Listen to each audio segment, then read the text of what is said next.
উনি নবী হয়েছেন কত বছর বয়সে?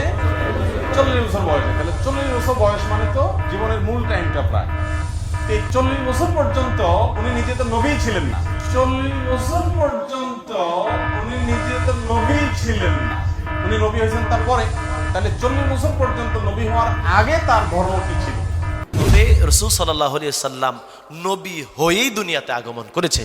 সেখানেই গুমটাওয়ালা মৌলবী জাহিলে মোরাক্কাব নাইবে শয়তান আহমদুল্লাহ বলল যে আমার রসুলকে নাকি 40 বছরের আগে নবুয়তি দেওয়া হয় নাই, 40 বছরের জিন্দিগি এটা নাকি ধরা যাবে না, এটা নাকি সাধারণ মানুষের মতো। নাউজুবিল্লাহ।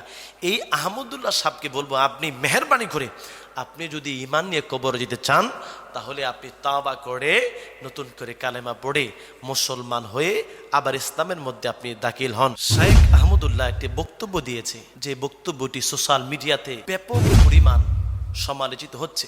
আহমদুল্লাহ সাহেব বলল যে রাসূল সাল্লাল্লাহু আলাইহি সাল্লাম নাকি 40 বছর তিনি নবী ছিলেন না, 40 বছরের পরে তিনি নবী হয়েছেন। নাউজুবিল্লাহ। যেখানে ইমাম তিরমিজি রহমতুল্লাহি আলাইহি তিরমিজি শরীফের মধ্যে একটি হাদিস এনেছেন, আবু হুরায়রা রাদিয়াল্লাহু তাআলা আনহু থেকে হাদিসটি বর্ণিত। একদা সাহাবাই কেরাম রাসূল সাল্লাল্লাহু আলাইহি ওয়াসাল্লামকে বলতেছেন, ইয়া রাসূলুল্লাহ, আপনি কবে থেকে নবী হয়েছেন? নবীজি বললেন, ওয়া আদামু বাইনার রুহি ওয়াল জাসাদ। আদম আলাইহিস সালাম যে সময় রূহ এবং মাটির মধ্যে বিদ্যমান ছিলেন তখন আমি আল্লাহ পাকের নবী।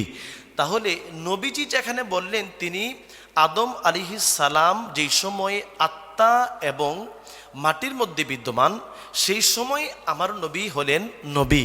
আর আহমদুল্লাহ সাহেব বলতেছে যে রাসূল সাল্লাল্লাহু আলাইহি সাল্লাম নাকি 40 বছরের আগে তিনি নবী ছিলেন না। নাউজুবিল্লাহ। এই ধরনের বক্তব্য একজন মুসলমান হয়ে কিভাবে দিতে পারে, যেখানে নবীজির হাদিস দ্বারা প্রমাণ হচ্ছে যে নবীজি নিজে বলতেছেন যে যখন আদম সৃষ্টি হয়নি, যখন আদমের রূহ এবং মাটি ছিল তখন আমি নবী। যেমনটি নবীজি সাল্লাল্লাহু আলাইহি সাল্লাম নিজে ইরশাদ করতেছেন। আবু নোয়াইম ইস্পাহানি রহমতুল্লাহি আলাইহি তিনার দালাইলুন নবুয়তের মধ্যে ইরশাদ করতেছেন, নবীজি সাল্লাল্লাহু আলাইহি সাল্লাম বলেছেন, কুনতু আউয়ালাল আম্বিয়াই ফিল খলকি ওয়া আখিরাহুম ফিল বাস। নবীজি বলেন সৃষ্টিগতভাবে আমি প্রথম নবী এবং প্রেরণের দিক থেকে আমি সর্বশেষ নবী। যেখানে নবীজি নিজে বলতেছে যে সৃষ্টির প্রথম আমি এবং সৃষ্টির শেষেও প্রেরণ করা হয়েছে আমাকে। সেখানে তিনি বললেন যে আমার নবীজি 40 বছর বয়সে নবুয়তি পেয়েছে। এটি কেমন বক্তব্য তিনি দিলেন এটা আমার বুঝে আসে না।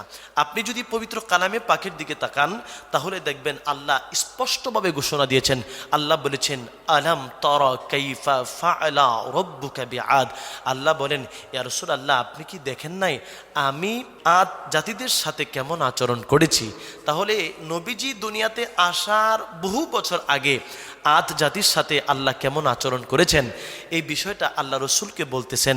তাহলে বোঝা যায় নবীজি দুনিয়াতে আসার আগে এই দুনিয়াতে কি হয়েছিল সেটাও নবীজি জানে। শুধু তাই নয়, আল্লাহ সুবহানাহু ওয়া তাআলা সূরা ফিলের মধ্যে ঘোষণা করেছেন, আলাম তারা কাইফা ফাআলা রাব্বুকা বিআসহাবিল ফিল। আল্লাহ বলেন, ইয়া রাসূলুল্লাহ, আপনি কি দেখেন নাই আপনার প্রতিপালক এই হস্তি বাহিনীদের সাথে কি রকমের আচরণ করেছে?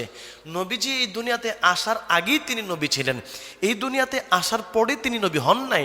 নবীজি দুনিয়াতে আসার আগেই নবী। যেমনটি আমরা পেলাম আল্লামা জালালউদ্দিন সুয়ুতী আলাইহির রহমা তিনার খাসাইসুল কুবরার মধ্যে একটি হাদিস এনেছেন।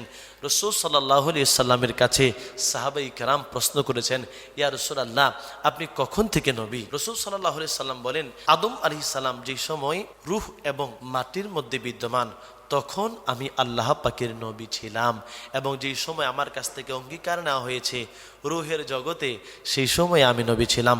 শুধু তাই নয়, কুনতু নূরান বাইনা ইয়াদাই রব্বি ক্বাবলা খালকিল আদামা বিআরবাআতিন আশারাতিন আলফিল আম।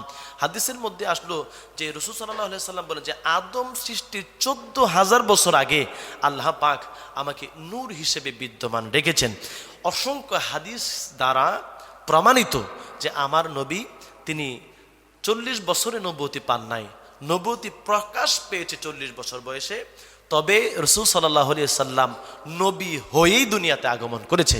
সেখানেই ঘুমটাওয়ালা মৌলবী জাহিরে মোরাক্কাব নাইবে শয়তান আহমদুল্লাহ বলল যে আমার রসুলকে নাকি 40 বছরের আগে নবুয়তি দেওয়া হয় নাই, 40 বছরের জিন্দিগি এটা নাকি ধরা যাবে না, এটা নাকি সাধারণ মানুষের মতো। নাউজুবিল্লাহ। এই আহমদুল্লাহ সাহেবকে বলবো, আপনি মেহেরবানি করে আপনি যদি ঈমান নিয়ে কবর যেতে চান তাহলে আপনি তাওবা করে নতুন করে কালেমা পড়ে মুসলমান হয়ে আবার ইসলামের মধ্যে আপনি দাখিল হন।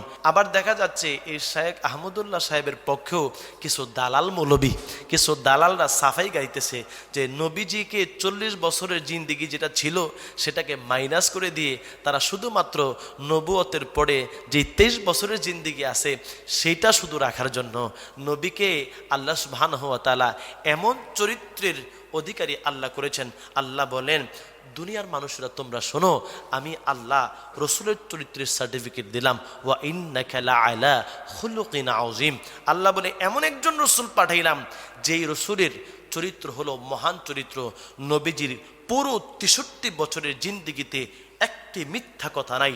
যেই রসুলের 63 বছরের জিন্দিগিতে কোনোদিনও কাউকে কটু কথা নাই। এই রসুলের 40 বছরের জিন্দিগি আপনি বাদ দিয়ে আপনি শুধু 23 বছরের জিন্দিগি রিচার্জ করতেছেন। আপনি কেমন মুসলমান সেটি আমার বুঝে আসলো না।